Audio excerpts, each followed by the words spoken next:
I also think it's important to understand that the majority of VBACs should be successful VBACs if you have the right provider. You're listening to the VBAC with Confidence podcast. I'm Jamie Zaki, your host. I am a nurse, doula, international board certified lactation consultant, mom of 4 and 3-time VBAC mama. If you are ready to overcome fear and take back control as you plan your VBAC, you're in the right place. Join me as we share inspiring VBAC stories, learn how to overcome fear, and deep dive on common questions about VBAC. This is a disclaimer that any of the information, experiences, opinions, and stories told on this podcast are with the intention of inspiring, educating, and informing parents. This information is not intended to treat or diagnose any medical conditions. If you have questions, you must consult your provider. Jamie Zaki does not accept liability for any decisions that you make after listening to this podcast. Today's episode is brought to you by the VBAC with Confidence Complete Birth Preparation Program, an on-demand course that helps you connect with your inner womanly intuition, strengthen your ability to advocate for yourself, and learn the power and surrender. Use code MAMABEAR2022 to save on enrollment. Welcome to this week's episode of the VBAC Podcast. Today we are going to talk about, is VBAC a good option for you? There's a lot of women that I meet who really want to have a VBAC. They are told that it's not a good option for them. So today we're going to talk about whether or not your dreams of a VBAC can become reality. So first we're going to talk about VBAC candidacy, the benefits and risks of a VBAC, and how to create a supportive team, what a supportive team looks like. So some of the reasons that women choose VBAC have to do with, they had a traumatic C-section experience. They don't want to experience that again. The recovery was harder for them. They want to have more children, so they want to avoid the risks associated with a repeat cesarean. The reasons, the list goes on and on. Sometimes it's the simple fact that as a woman, you feel a strong desire to connect with the women before you by pushing out a baby through your vagina. And that's a perfectly okay reason for wanting to have a VBAC. Some people will tell you that's not a good enough reason, but it's a good enough reason. So I want you to think about what your reasons for considering VBAC are. And if you have some concerns and reasons why you're thinking, well, maybe VBAC's not a good option for me, I want you to think about those too. And I want you to decide if you're going to allow fear to control your decision-making. And if you do allow fear to control your decision-making, I want you to acknowledge that and make sure you're not lying to yourself about your body's ability or inability to give birth. So who is a good candidate for VBAC?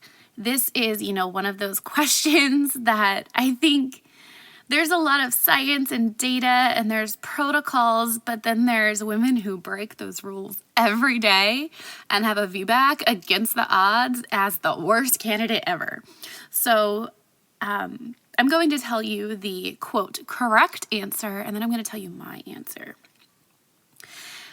Most obstetricians will tell you that a good VBAC candidate is somebody who has had one previous cesarean with a low transverse incision on the uterus, who has also ideally had a previous vaginal delivery. That is the gold standard for a VBAC. Now, if you haven't had a previous vaginal delivery because your C-section was your first baby, that doesn't mean that you can't have a VBAC. They just love it when you have what they call a proven pelvis. So a lot of providers will also say that they want you to have had your C-section for a reason that will not repeat itself in this pregnancy. So things like placenta previa, breech presentation, kind of things like that. They'll say, yeah, of course you can have a VBAC. If that situation doesn't come up again, of course you can have a VBAC. But they start to get a little squirrely when we talk about things like what they call failure to progress or failure to descend. And those are terms that you probably know I don't love so much. But are those really reasons not to plan a VBAC next time? If you understand why you, quote, failed to progress, you might realize it's not guaranteed to happen in your next pregnancy. Typically, the reason you failed to progress is probably because you were stuck in a fear cycle. We talk more about fear cycles inside my free VBAC class that you can get instant access to now. But what you'll understand is that fear cycle can actually cause you not to dilate, and that can be a direct result of many, many, many different things, but your provider can be one of those things. So if your provider doesn't understand how fear cycles work, they might say that you failed to progress when really you just failed to get into a safety cycle, to be patient and wait for you to dilate. They failed to be truly supportive. You'll hear doctors using things like VBAC calculators to determine whether or not you're a good candidate for VBAC. And if your doctor tries to tell you you're not a good candidate for VBAC based off your VBAC calculator score, I want you to run. Don't walk. Run to a new provider, because VBAC calculators are not evidence-based. Now, I told you I was going to give you my controversial answer for VBAC candidacy. And when a mom asks me, can I have a VBAC if I have this kind of scar or this many C-sections? My answer is yes, but. Now, of course, I don't decide what they can and cannot do, right? But I tell them, yeah, it's possible. But you have to understand there's a higher risk set. But you have to understand it can be hard to find a supportive provider. But there are women that have done it and will do it again. And I often wonder if the data we have surrounding these red flags for VBAC, these things that say, oh no, you can't have a VBAC because you have this kind of scar or you've had this many C-sections. I wonder if one day that data will all be obsolete in the same way we used to be told that you couldn't ever entertain the thought of a vaginal birth after a C-section. Once a cesarean, always a cesarean, was the belief just a few decades ago.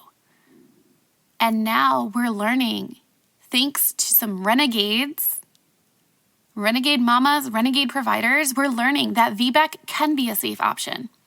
So I'm wondering if as these moms keep demanding better support, keep insisting on breaking the rules, if we'll get more data and more evidence to start supporting these kinds of canceled births in the future. See if we will get more,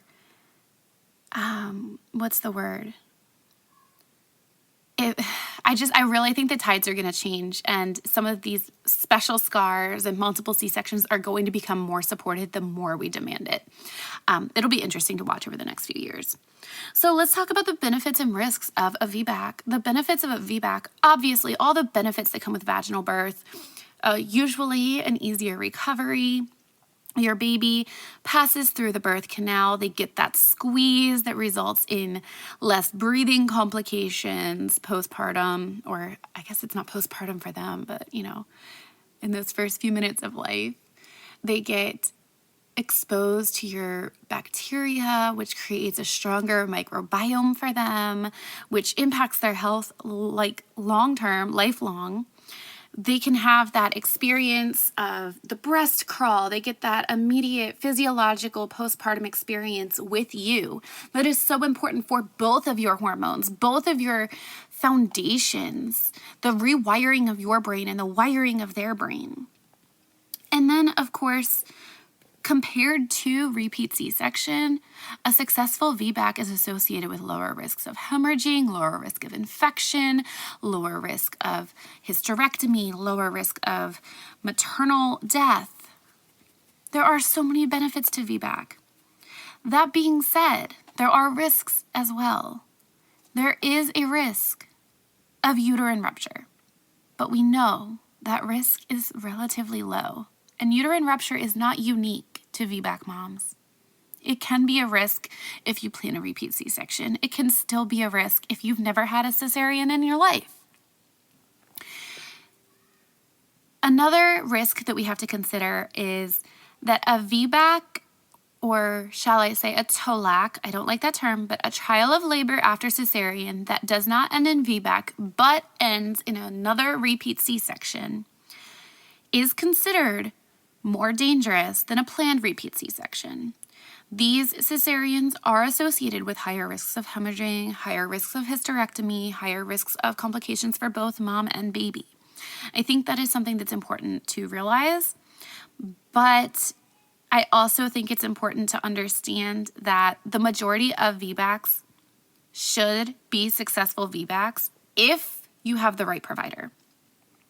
There are studies that show that with the correct kind of support, a truly supportive provider, VBAC success rates should and could be up to 90% in a low-risk population. With a supportive team, you should be able to have a VBAC.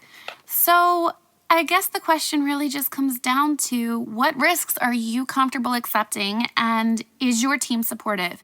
If your team isn't supportive, that doesn't mean you shouldn't choose to VBAC. It means you need to get a better team. Now, that's not always an option, so that means you have to learn how to advocate for yourself. You have to learn how to fight for the birth you want. And I don't like that for you, but I'm here to support you through it. Now, why might a mom decide she doesn't want a VBAC?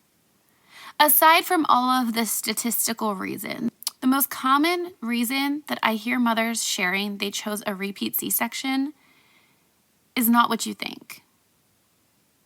It's not their likelihood of achieving VBAC. It's fear.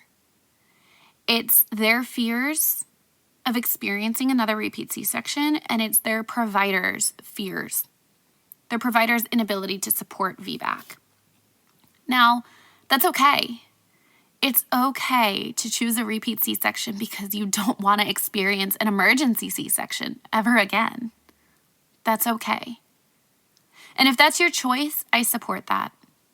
Like I said at the beginning of the episode, though, I really want you to make sure you are not making your decisions from a place of fear, but rather a place of information and intuition.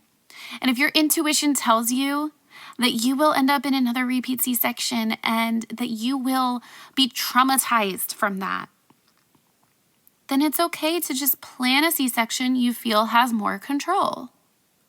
I just want you to understand also that the perception of control with a repeat C-section is just that, perception. It is not real.